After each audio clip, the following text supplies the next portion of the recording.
ring pump sama infus. Oh, ini mau mandiri dulu apa enggak atau teleponin anak sekolah? Mandiri itu ya itu mereka bisanya kapan? Tadi aku udah bilang dia, kok ngomong salam baik? Mungkin di revisi berarti bisa. Iya. Ini CVP ya. CVP. CVP itu pemeriksaannya itu namanya CVP. Kalau alat yang dipasang ini namanya CVC. Ya. Diingat ya. Alatnya namanya CVC, tapi pemeriksaannya namanya CVP. Jadi pemasangan CVP itu hanya boleh dilakukan oleh dokter bedah atau dokter anestesi. Pemasangannya itu biasanya di vena jugularis, vena subclavia, sama vena femoralis. Ada 3 tempat ya. Nah, tujuan dari CVP itu adalah untuk apa? Ya, selain itu untuk memantau status hemodinamik pasien, ya, supaya biar pasiennya itu nggak kekurangan volume cairan yang berlebih. Karena kalau sampai kekurangan volume cairan yang berlebih bisa menyebabkan namanya shock hipovolemik, gitu ya. Sama untuk memberikan terapi cairan pada pasien. Nah, pemasangan CVP itu pakai 3-way ya. Nah, alat-alatnya ini tahu kalian namanya apa? Water pass. Namanya water pass. Oke, 30 per meter lah ya. Namanya water pass. Ya langsung aja ya, di fase itu kalian udah paham semua kan? Langsung ke fase Berjajar. ya. Tujuannya tadi untuk apa? Mengukur tekanan vena sentral dan Ya, untuk vena mengatur sentral. mengecek tekanan hemodinamik. Status Status hemodinamik. hemodinamik. Ya, status hemodinamik pasien sama memberikan terapi cairan, gitu ya. Nah, buat prosedurnya saya akan melakukan pemeriksaan dengan menggunakan ini namanya manometer. Nah, fase kerja yang pertama kita jangan lupa menjaga privasi pasien. Nah, setelah menjaga privasi pasien jangan lupa kita membaca basmalah. Ya, baca basmalah. Kemudian misal ini CVC lainnya terpasang di vena jugularis. Ya. Kemudian nanti besok pas posisi pasien ada di posisi kita ada di sebelah kanan pasien ya. Hal pertama yang dilakukan apa? Adalah memposisikan pasien. Apa posisi pasien ya? Semicolor. Ya, semicolor atau supinasi ya, dengan posisinya 45 derajat. Nah, setelah memposisikan pasien, lalu kita jangan lupa anjurkan pasien mengangkat tangan ke belakang, ya ke atas, ya salah mengangkat tangan ke atas. Kemudian selanjutnya menentukan apa? Itu di bukunya ada. Ya, zero point, menentukan zero point atau titik zero point, titik 0 atau titik plebostatic axis. Ya, gimana caranya? Yaitu dari mid clavicula kemudian ke ICS 4, mid clavicula kemudian ICS 4, kemudian tarik garis lateral dextra mid axilla.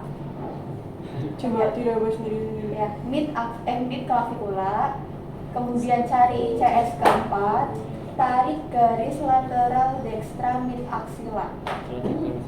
Ya, ya, dextra. Ya, biasanya ICS 4 itu sejajar sama puting ya. Dari situ. Mid axilla dextra. Dextra itu kanan ya. Tahu kan? Diingat-ingat ya. Mid clavicula, ICS 4, tarik garis lateral dextra mid axilla. Ya, itu untuk menentukan titik zero point. Ya.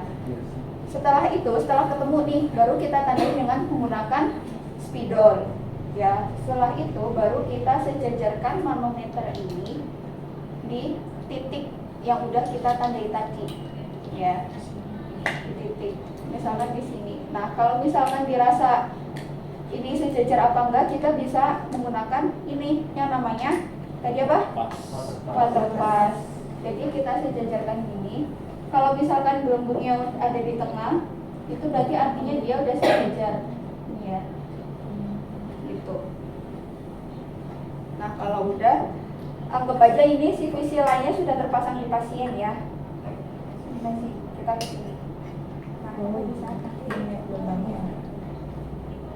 Ini kan dalam posisi klaim. Nah, kita masuk ke sistem yang pertama. Sistem yang pertama di buku dari mana ke mana?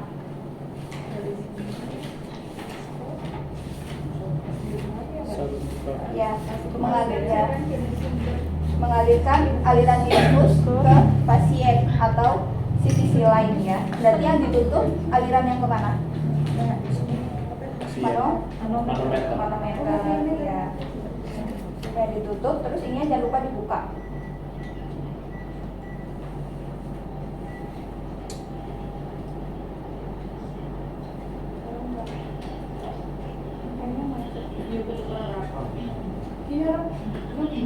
Oh iya, ini kan udah jalan. Ya udah. Nah, sistem kedua itu mengalirkan dari mana? Dari cairan ke manometer. Ya, berarti yang ditutup Kain. Nah, ini manometernya kita isi sampai 20 sampai 25 ya. Nah, 20 sampai 25 manometernya ini. Di sini 20 sampai 25. Udah. Nah, sistem ketiga itu mengalirkan dari mana? Dari manometer ke arah sini. sisi lain ya. Tapi pada saat sistem ketiga, kalian sambil lihat di manometernya ini dengan cara melihat titik undulasi terendah dari pasien, gitu ya. Anggap aja. Berarti yang ditutup ya, yang ditutup yang infus ya. Nah, ini kan karena emang nggak terpasang ke pasien ya. Nah, misal titik undulasi terendahnya itu ketemu di berapa ini? Misal ketemu di 6 gitu ya. Ketemu di 6, berarti nilai CVP-nya berapa? 6 cm H2O. Gitu ya. Itu nilai CVP. Seperti itu. Undulasi itu kan yang naik turun gitu ya. Jadi titik undulasi terendahnya itu tuh berhenti di mana?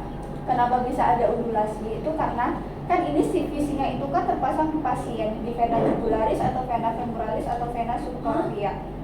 Gitu ya. Kan kenapa undulasinya itu terjadi pada saat pasien inspirasi dan ekspirasi. Gitu.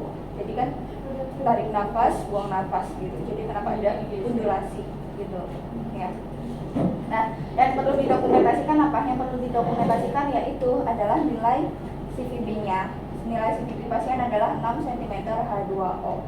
Normal nilai CVP itu 4 sampai 15 ya.